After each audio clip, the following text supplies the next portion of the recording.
السلام علیکم۔ تو دوستو یہ واقعہ ہے اکبر اعظم اور سلیم چشتی کا۔ دوستو مغل بادشاہ اکبر ایک نیا مذہب ایجاد کرنے کے لیے مشہور تھے، دین الہی۔ یہ اسلام، ہندومت اور عیسائیت کا مجموعہ تھا۔ ایک دن بیٹے کی پیدائش کی تمام امیدیں کھو دینے کے بعد اکبر کو سلیم چشتی سے ملنے کا مشورہ دیا گیا۔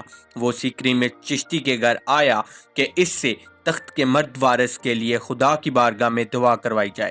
دوستو سلیم چشتی نے اس سے سوال کیا کہ جب تم نے خود ایک نیا مذہب ایجاد کیا ہے تو مجھے نماز پڑھنے کا کیوں کہہ رہے ہو؟ تمہیں اپنے اللہ سے مدد مانگنی چاہیے۔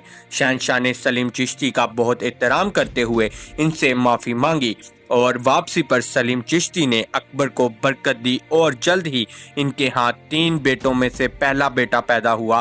اس نے چشتی کے اعزاز میں اپنے پہلے بیٹے کا نام سلیم، بعد میں شہنشاہ جہانگیر رکھا۔ دوستو ویڈیو میں اکبر کی موتیوں کے ساتھ